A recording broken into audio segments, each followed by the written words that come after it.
around half of the world's natural pasture lands are now in decline, degraded by climate change, overuse, and soil exhaustion. Ranchers are losing grazing acreage even as global appetite for beef grows. In fact, world meat consumption is projected to rise by tens of millions of tons in the next decade, with beef demand expected to climb about 13% by 2034. This squeeze is driving up prices. U.S. beef prices hit record highs in 2023, but it's also squeezing ranchers themselves. Severe droughts have decimated pastures in top cattle states like Nebraska and Texas, forcing ranchers to cull herds to 60-year lows. Herd reductions from climate disasters, combined with strong post-pandemic demand, created a perfect storm of tight supply and soaring beef costs. At the same time, environmental regulations are tightening in some regions, limiting grazing on public lands and adding costs. U.S. ranchers, for example, complain that protected species and federal land use rules have cut their herd sizes just when rebuilding domestic cattle numbers is critical. This is the stark backdrop for today's cattle industry. Less open range, more pressure to produce, and a market that is rewarding scale and efficiency over tradition. The big players by region. To understand how cattle ranching is evolving, we need to look at who controls the land and herds in different parts of the world. A few powerful players and trends dominate each region. In Australia's outback, ranching happens on a mind-boggling scale. The country is home to some of the largest cattle stations on Earth, single ranches so vast they're measured in thousands of square miles. For example, Anna Creek Station in South Australia spans roughly 2.37 million hectares, about 5.8 million acres, owned by one operation. Historically, pastoral dynasties like S. Kidman & Co. amassed enormous land holdings. Kidman's holdings once totaled nearly 11 million hectares across Australia. In recent years, these legendary family empires have been changing hands. Mining magnates and agribusiness corporations are snapping up stations and merging them into even bigger enterprises. In 2016, billionaire Gina Rinehart partnered with a Chinese firm to buy S. Kidman & Co., instantly controlling a cattle domain bigger than many countries. Though Rinehart has since sold off some properties, a wave of consolidation continues. One partnership of local pastoralists, Viv Oldfield and Donnie Costello, has quietly become Australia's largest private landholder. Their Crown Point Pastoral Co. controls over 9 million hectares of ranch land, an area twice the size of Switzerland. Australian cattle kings now include not just old ranching families, but investment firms, even Canadian pension funds, and mining billionaires who view cattle land as a long-term asset. With these deep pockets comes heavy investment in infrastructure. Remote stations now boast private airstrips, extensive well networks, and road trains, truck convoys, to move cattle. Australia's beef industry has essentially entered an aggregation era, where owning a patchwork of huge stations, sometimes spread across multiple states, is key to reliably supplying global markets despite droughts or regional floods. The result is a highly concentrated ranching sector that still runs on open-range grazing, but under increasingly centralized ownership. The United States has a romantic legacy of the family ranch, generations running cattle on the same spread, but today, big business looms large here as well. Iconic spreads like Texas's King Ranch, around 825,000 acres, remain in operation and are larger than the state of Rhode Island.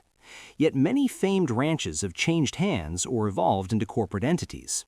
A case in point is the W.T. Wagoner Ranch in Texas, founded in 1849 and often called the largest U.S. ranch behind one fence. After 165 years in one family, the half-million-acre Wagoner was sold in 2016 to billionaire Stan Kroenke, owner of sports teams and married into the Walmart fortune, for an estimated $720 million. That sale symbolized a shifting era. Aging ranch heirs increasingly cash out, and wealthy investors or corporations step in. Today, just 6% of U.S. farms, mostly the biggest operations, generate over 75% of all agricultural sales, and beef is no exception. It's not only land ownership consolidating, the beef supply chain beyond the ranch is highly concentrated too. 4 giant meatpacking corporations control about 85% of the U.S. beef market, wielding immense power over prices.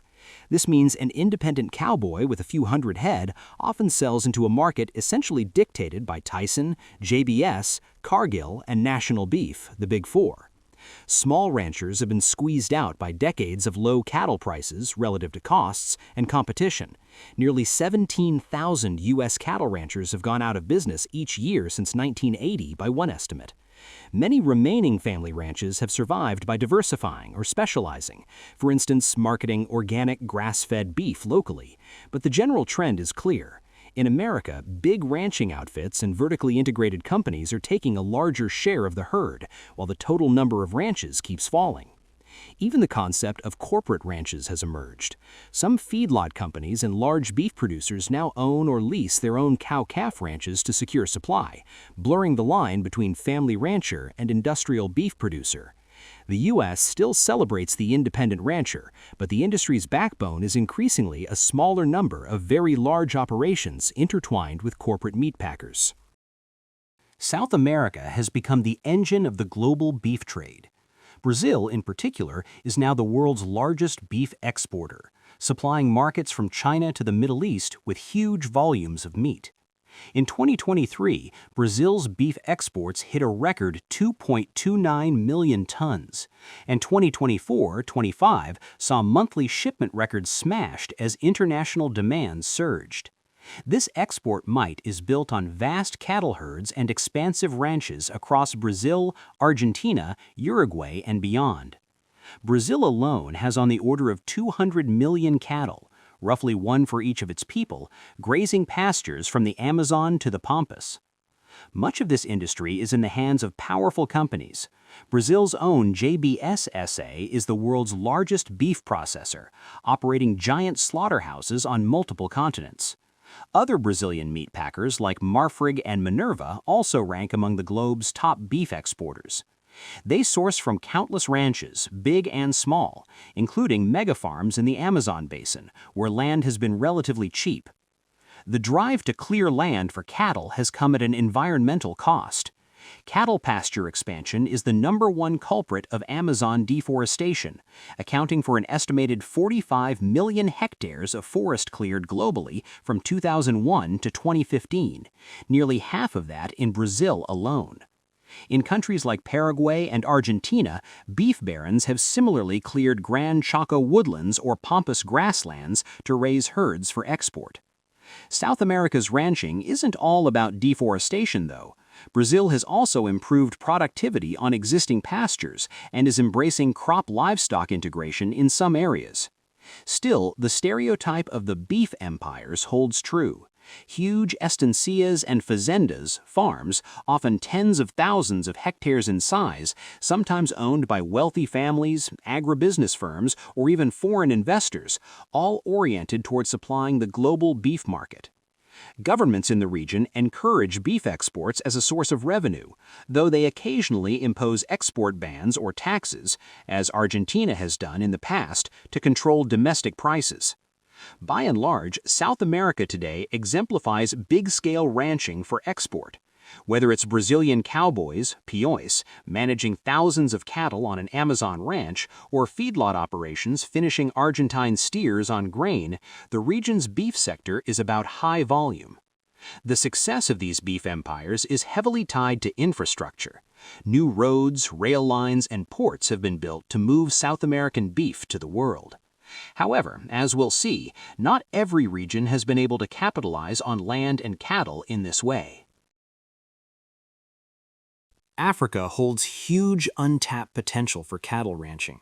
The continent has expansive savannas and an estimated 400+ million head of livestock.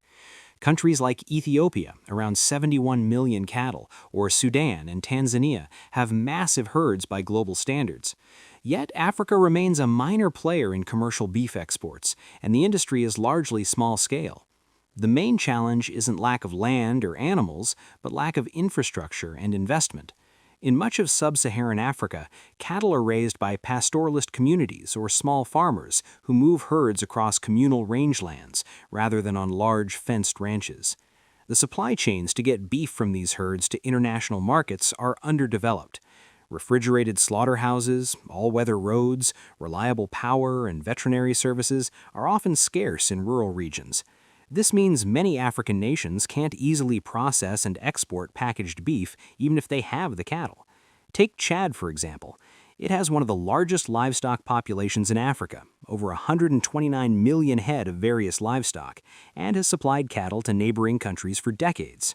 But Chad, like several African nations, primarily exports live cattle on the hoof, trekking or trucking them to markets in Nigeria or North Africa. Those buyer countries then do the fattening, slaughtering, and meat packing, capturing most of the added value. The story is similar in East Africa. Ethiopia and Sudan send live cattle, camels, or goats to the Middle East. Mali and Burkina Faso drive cattle to coastal West African countries. The result is that Africa, despite its large herds, accounts for a tiny fraction of global beef exports. South Africa and Botswana are among the few exporting any significant volumes, and even those are modest. Where there are more developed ranching sectors, for instance South Africa, Namibia, Botswana, it's often thanks to better infrastructure and disease control. Botswana, for example, runs EU-certified beef abattoirs and has fenced foot and mouth disease-free zones for cattle, enabling premium beef exports. Yet Botswana's exports are still measured in the tens of thousands of tons, not millions. Many investors see opportunity in Africa's vast rangelands if logistics improve. But today, a common scenario is that even large African ranches struggle to get cattle to market competitively. Poor roads, lack of cold storage, and animal diseases like foot and mouth keep costs high. The irony is that African nations import a lot of frozen beef or cheap offcuts from Brazil or Europe for their cities, even while local herders have cattle that could supply local demand.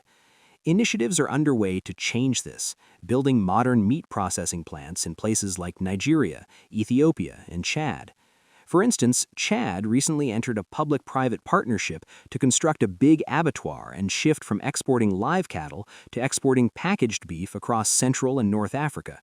If such efforts succeed, Africa could become a bigger player in beef. The land and animals are there. But until then, infrastructure, or the lack of it, is the limiting factor keeping the continent's ranchers from realizing their potential. Across all regions, we're seeing what might be called the aggregation era of ranching, huge swaths of grazing land being controlled by a shrinking pool of owners. Whether it's two mates in Australia owning 9 million hectares of outback, a multinational meat company contracting thousands of cattle suppliers in Brazil, or a billionaire assembling ranches across the American West, scale has become the name of the game. The reasons are partly economic. Beef is a low-margin business for producers, so running more cattle on more land can be the only way to stay profitable. Larger entities can also weather bad years, drought, price crashes better than small family operations because they have more capital reserves and diversified assets. The hard truth is that many family-run ranches have struggled to compete and are disappearing.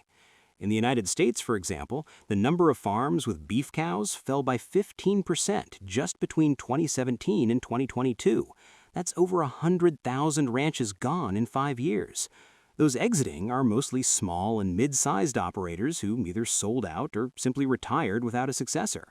It's not that cattle vanished, they've just been absorbed in the larger herds. What enables these large players to succeed where smaller outfits can't? A big factor is infrastructure and technology. On sprawling estates, owners invest heavily in water systems, fencing, and transport. A single owner controlling 1 million hectares can afford to drill dozens of deep wells and lay pipelines so that every pasture has water, something smaller ranchers could never fund. Extensive fencing, or nowadays even virtual GPS fencing, allows precise grazing management over huge areas, improving land utilization. Private roads, trucks, and even airstrips mean big ranches can move cattle or supplies at scale. In essence, infrastructure equals power in modern ranching. Those who control vast land need to also provide the water, feed in drought years, veterinary care, and market access for tens of thousands of animals. This requires serious capital and organization, which favors corporate structures or wealthy individuals over mom-and-pop ranches. Another driver of aggregation is that land itself has become a coveted investment for wealthy individuals, pension funds, etc. Farmland and ranch land are seen as inflation-resistant assets, and in an era of volatile stock markets, rich investors have been buying up acreage.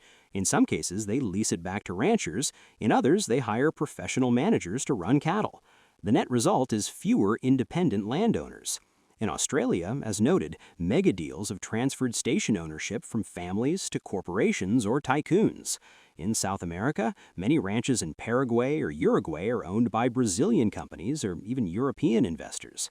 In the U.S., land barons like John Malone, Ted Turner, and Stan Kroenke each own over 1 million acres of ranch/farm properties across multiple states. This concentration mirrors what happened in other industries, a get big or get out era. However, aggregation isn't all rosy. It brings its own challenges. Managing an empire of far-flung ranches is complex and costly. Some large owners have found ranching returns too low and decided to sell or repurpose lands.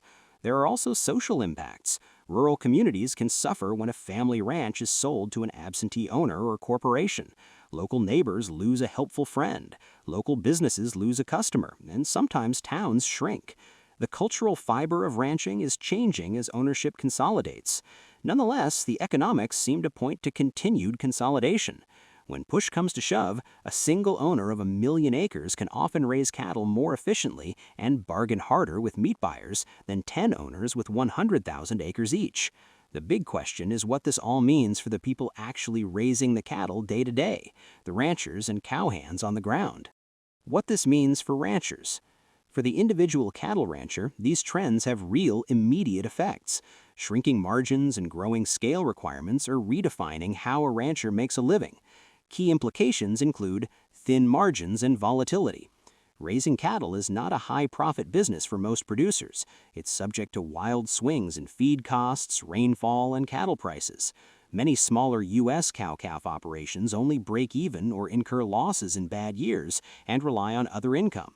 In fact, the average U.S. cow herd is just 47 head, and farms with 50 or fewer cattle typically need off-farm income to stay afloat. These hobby or side business ranchers can't easily scale up because land is expensive and returns are low. Larger ranches can achieve better economies of scale, buy feed in bulk, afford better genetics for higher weaning weights, etc., but even they endure cycles of boom and bust. When drought hits and half your pasture withers, it doesn't matter if you have 50 cows or 5,000. You're spending a fortune on hay or selling cattle at the worst time. Profit margins for cow-calf producers often measure in the single digits as a percentage of costs, and some years it's negative. This financial knife edge means any edge matters. That is why those with capital to invest in wells, irrigation for hayfields, or improved grazing systems can slightly buffer the volatility. They might lose less money in bad times and make a bit more in good times. But mom-and-pop ranches often can't afford those investments, trapping them in a high-risk, low-margin game. It's a major reason many heirs of ranch families choose different careers. The returns don't justify the hard work in their eyes. Leasing versus owning land. Given the high cost of land, many ranchers are turning to leasing arrangements. Renting pasture or range land from the government or private owners requires less upfront capital than buying new acreage. For example, in the western U.S., the Federal Bureau of Land Management leases grazing rights on 155 million acres of public land to ranchers. These public land leases, often handed down through generations, are lifelines for ranch families. Without them, their own deeded land might not support enough cattle to be viable. Private leases are also common. Some ranchers lease neighboring ranches or unused pastures from landowners who've left ranching. While leasing allows expansion without huge mortgages, it carries uncertainty. Lease terms can change, rents can rise, or landowners can sell the property.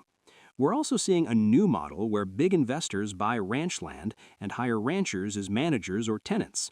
In such cases, the rancher no longer builds equity in land. They essentially become an operator for a salary or share of proceeds. This can be a steady arrangement if the investor is patient, but it shifts the traditional notion of ranching as a way of life tied to land ownership. Some warn that widespread leasing or corporate ownership of land could reduce ranchers' independence and stewardship incentive. On the other hand, proponents say freeing ranchers from land debt lets them focus on production efficiency. In regions like Africa, where communal or government-owned land is the norm, most herders already don't own land. They have usage rights subject to change. Overall, the future likely holds more ranchers working land they don't own, whether it's a U.S. cowboy running cattle on federal allotments or an Australian manager employed by a corporate station owner.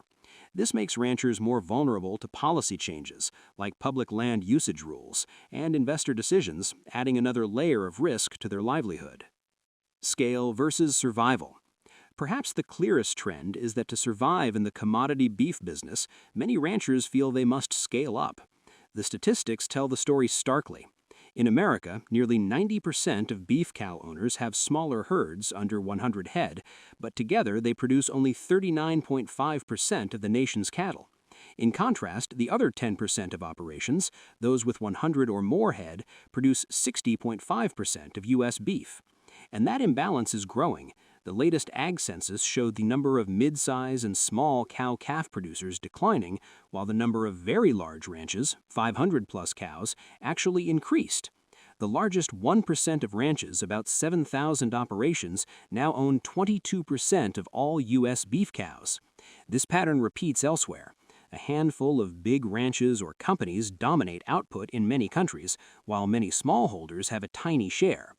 For an individual rancher, this means you either find a way to get big, which may involve taking on debt, leasing more land, or partnering up, or you specialize into a niche to escape direct competition.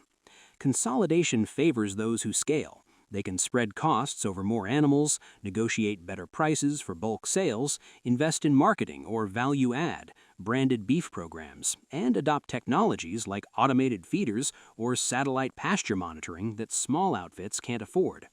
Smaller ranchers who want to stay in the game are increasingly looking at alternative models. For instance, joining cooperatives to pool cattle for sale, direct marketing beef to consumers at higher margins, or diversifying into agritourism, guest ranch stays, hunting leases to supplement income. The harsh reality, though, is that many family ranchers eventually face a decision to go big or go home. Those unable or unwilling to expand may end up selling their herd and land to the neighbors or a company that will run more cattle on it. It's a tough equation because not everyone can expand. There's only so much land and capital out there. This is why the absolute number of ranchers is dropping. As consolidation continues, the survivors tend to be larger, more industrial operations, while the classic image of the small-scale cowboy steadily fades.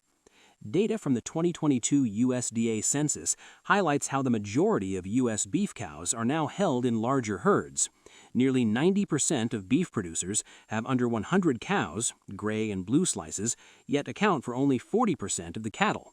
By contrast, the biggest 10% of operations, green and red slices, produce 60% of U.S. beef. The push towards scale is evident, as herd sizes and concentration have grown since the previous census. Looking ahead, the cattle ranching landscape will continue to evolve in response to economic, environmental, and societal pressures. Several emerging trends could redefine what it means to be a rancher in the coming decades. Carbon projects on rangelands. Climate change isn't just a threat to ranchers through extreme weather, it's also prompting new opportunities. Carbon credit programs are beginning to pay landowners for managing land in ways that sequester carbon or reduce emissions. In practice, this might mean a rancher is rewarded for planting trees on degraded pasture, restoring grassland soil health, or simply not clearing forest for new pasture. Countries like Australia are pioneers, where carbon-focused investors have started buying cattle stations specifically to generate carbon offsets rather than beef. For example, an Australian asset manager recently bought a large station with the intent to let native vegetation regrow and earn Australian carbon credit units for the stored carbon. Some traditional ranchers are likewise integrating carbon projects. They might reduce their stocking rate, fewer cattle per acre, and improve grazing rotation so that vegetation cover increases, then get certified for soil carbon gains.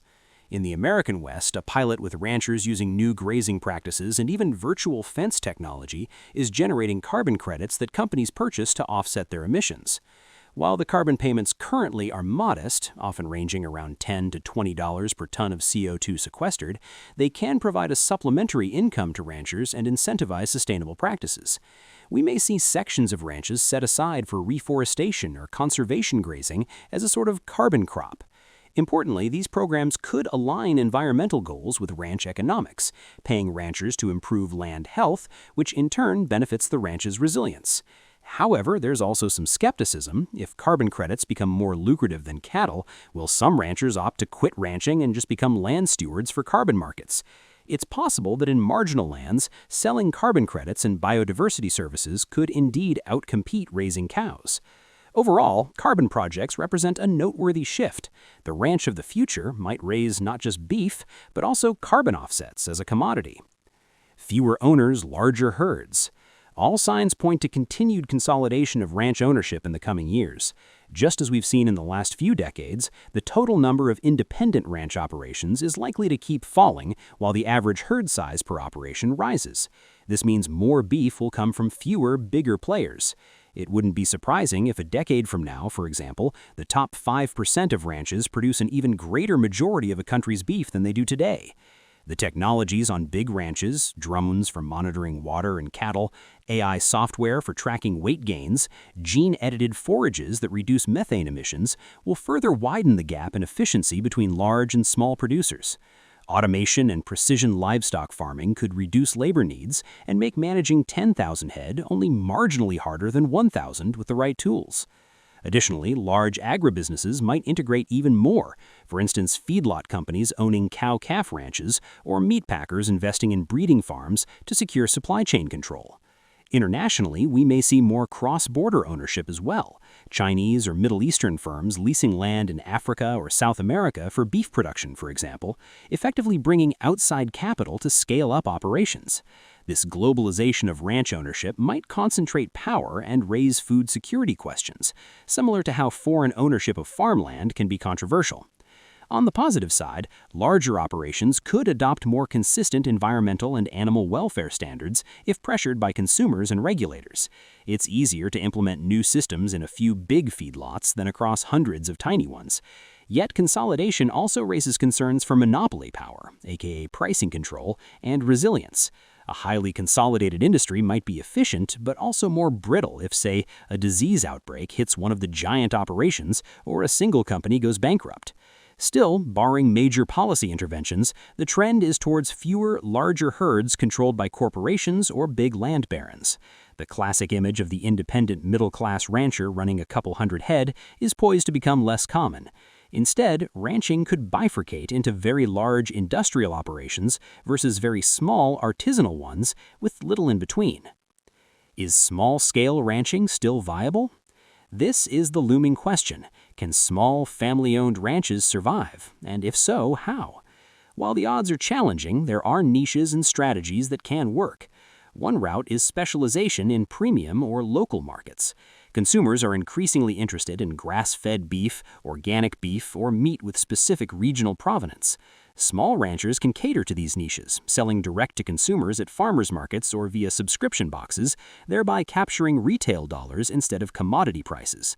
Such direct marketing requires extra effort and savvy branding, but it has allowed some small ranches to thrive by selling a story and quality differentiation, not just pounds of beef.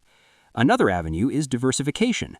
A ranch might add a sideline like agritourism, for example, hosting guests for ranch vacations, offering horseback trail rides, or setting up bird watching on their land to generate additional income. Some turn to raising specialty livestock, bison, elk, or heritage cattle breeds, for niche meat markets, or even to selling breeding stock rather than commercial beef. Regenerative agriculture practices could also provide a lifeline. By improving soil and forage, a small ranch might cut input costs and potentially earn those carbon credits or eco-label premiums. Governments and NGOs in some regions are recognizing the cultural value of small ranches and may expand support, grants for conservation practices, cooperatives for marketing, and rural development programs to keep people on the land. It's worth noting that in developing countries, small-scale ranching, often subsistence herding, will remain a livelihood for millions, and efforts there focus on improving productivity without necessarily scaling up land ownership, for instance veterinary programs or community grazing schemes. In wealthier nations, many small ranches will persist as family legacies or part-time ventures fueled by passion more than profit. Not all ranch value is monetary. Some families will hang on for love of the lifestyle, subsidizing the ranch with outside income. Ultimately, while traditional small-scale ranching as a sole profession is becoming hard to sustain, those who adapt can carve out a place. We may see a clearer split: large corporate ranches producing bulk beef and smaller boutique operations focusing on experience and specialty product. The question of viability might come down to what metrics you consider. Economically, the bar is high to be viable, but socially and environmentally, small ranches can still play vital roles in rural communities and land stewardship. In conclusion, the cattle ranching industry is at a crossroads of old traditions and new realities. Grazing land is under pressure, the market rewards bigness, and yet the world's hunger for beef remains strong. The coming years will likely bring even more innovation and consolidation, but also opportunities for those nimble enough to adapt. From the solar-powered sensors tracking cows on a 1 million-acre station, to the family rancher finding new customers online, to the herder in Africa getting his first access to a modern slaughter facility, the story of ranching is still being written. It's a story of resilience and reinvention. As the proverb goes, when the land and times change, the cattlemen must change with them. The hope is that even as the ranching business transforms, the fundamental spirit of good animal husbandry and love of the land can endure, whether on a vast corporate range or a small family pasture. The world will likely always need people to tend cattle. The challenge and opportunity is figuring out what kind of ranching future best balances food production, livelihoods, and the planet's well-being. The cattle ranchers of tomorrow may look very different from those of yesterday, but if they can harness new tools and markets while honoring the lessons of the land, they'll carry this age-old vocation forward into a new era.